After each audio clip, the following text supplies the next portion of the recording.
Good afternoon, Pep. The big story, of course, today centres around Chelsea. I just wondered what are your thoughts from what you've seen of the situation unfolding there? I don't have enough opinion, sorry. I saw the headlines, but I don't know exactly the reason why, what happened. Let me a few more days to know exactly what's the reason why, what's going to happen, so I don't know. It's one of your Premier League rivals. I mean, essentially they're being heavily restricted in what they can and can't do, both around the club in terms of not being able to sell any tickets above season tickets, spending limited around home games, travel cost and spend limited to £20,000 for away matches. I mean, when you consider those logistical challenges, how difficult would that be for someone like Thomas Tuchel to manage in that situation? I said the same, I don't have an opinion. It's rumors and know what happened. I don't know what's going to happen next time. So, of course, for the position for the manager, for Thomas Tuchel and the players, so, it's uncomfortable and feel sorry for them because, they are there to do their jobs the best as possible. For the rest, I don't know. I have to wait. Does something like this have the potential to change the balance of power in the Premier League? I don't know. And what about your preparations for Crystal Palace? I know it's a few days away yet. We spoke last night about squad absentees potentially and who you might have available. Have you had any update as to whether you'll have any more players to be able to call upon next week? Well, like you say, it's still a few games, a few days before Monday night game. We are in little bit problems because we don't have many players available. So hopefully, some of them came back at the end of the week. But today was regeneration training. The guys didn't play yesterday.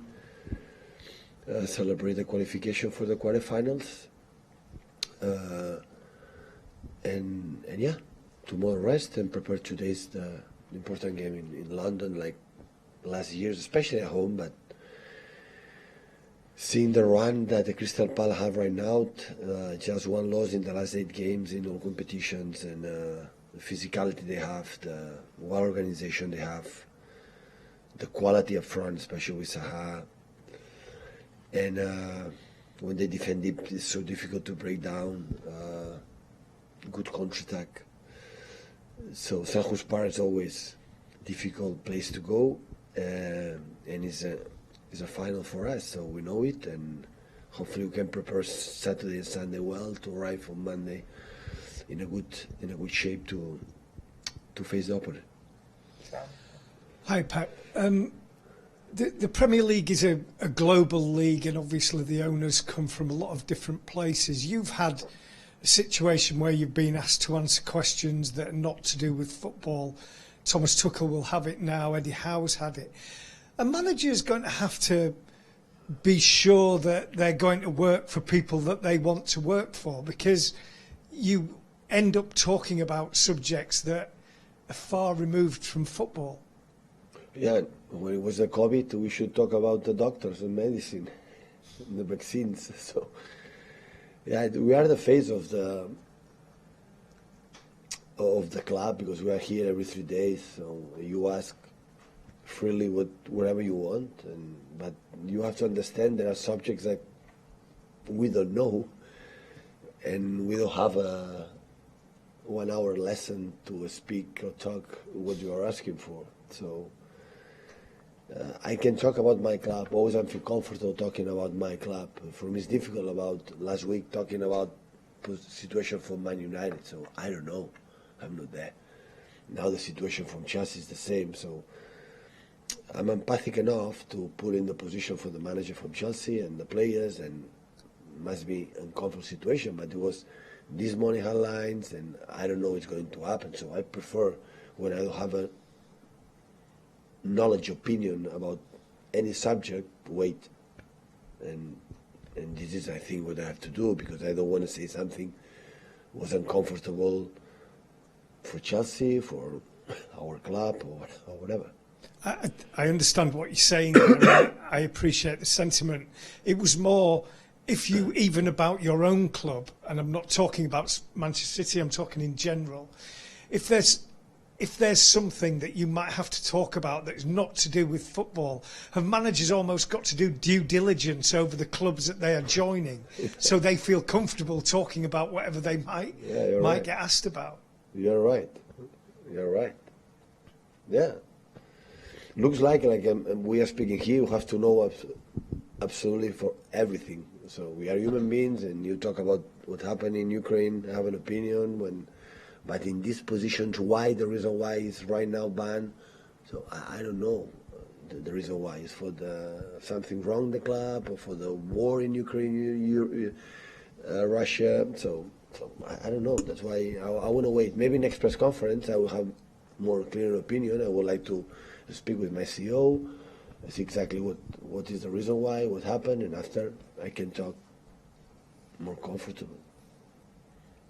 Hi Pep, nice to see you. With Conrad Egan-Riley making his appearance, does that send a really positive message that young players have a place here, that your system is working? You spend a lot of money on big players, but there is also room, and there's obviously a lot of work. Yeah, they know it. Phil Foden is a clear example, and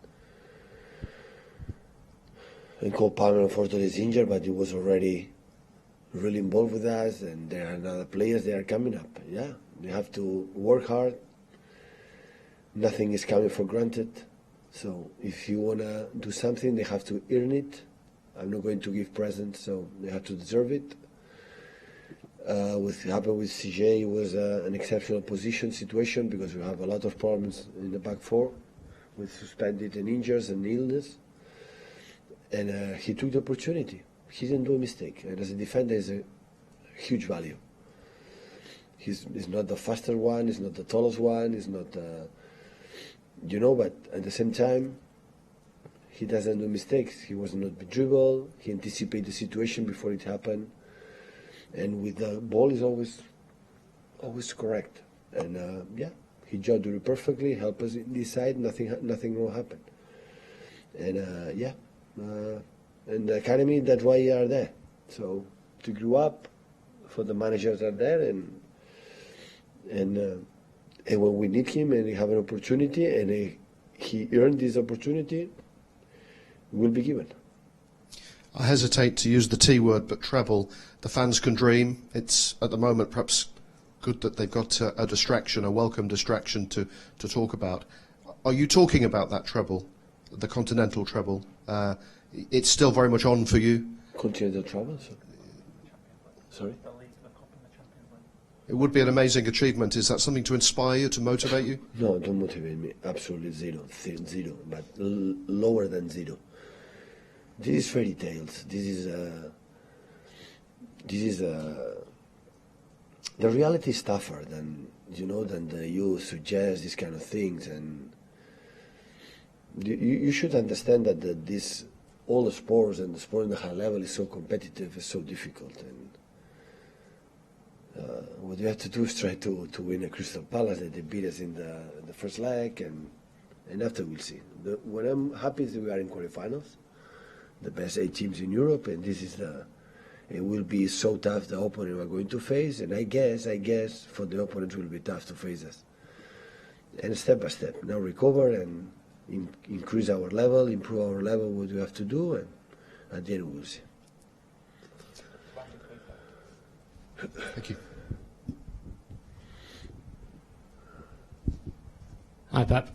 Just when you say you're treating Monday like a final, is that going to have to be the mentality now for every game in the remainder of the season? Always in my mind, when we start to play the last 10 games of the Premier League, every game is a final. Yeah. When you have to play 35 games, it's not a final. But we arrive at 10 games left, it's a final. That's it. And you often speak about the difficulties of having to play every 3 days. So is it helpful to you that there's 5 days between games for you this week?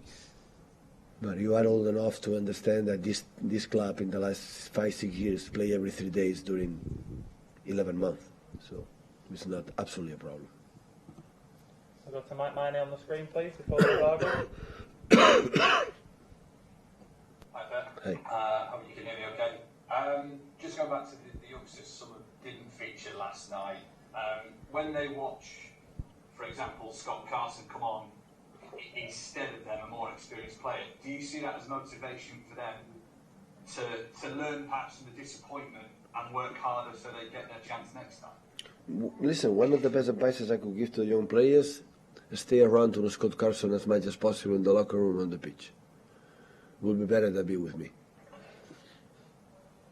They spend a lot of time and they listen him and listen to him and listen to him, and everything he says on the locker room, he pay attention, they pay attention. This is the best advice they can get, the best learnings they can get about his future careers. In terms of the advice he offers, what does he say to them? What can they learn from Scott Carson?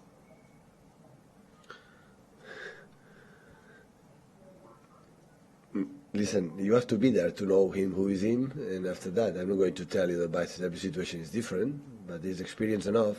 He lived many, many things.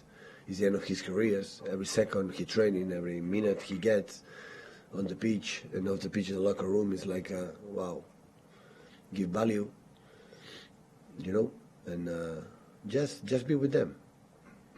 It's like the young actors have to be with the old actors in the set, so it's the same. Have to be with old people. They are wiser, and they have exactly what are the values in the profession, the football profession. Can I also very quickly ask you about the evolution of Patrick Vieira in the Premier League this season, his first season? I know they beat you at the Etihad. How has he developed as a coach? What have you noticed develop in his teams this season? Well, the team we faced was really good. Always was difficult for us, Crystal Palace, especially at home, but away too, so always was so difficult. And I had the feeling that time it was already good, with the intention to try to play, the intention to make high pressing. They could not do it much, but the intention was there. And after, like it was with Roy Hodgson before, when they defend in the box, they defend massively well. And I think through the month, now just seeing these details, the last 8 games, just lost one in the last minutes against Chelsea. That means this doing really, really well. So Patrick knows perfectly the Premier League. Have been one of the best players in all time, midfield players all time in this league, and he knows the stadiums, he knows the media, he knows the smell of the competition in the Premier League, and it's a good advantage. And personally, I'm happy it's going well.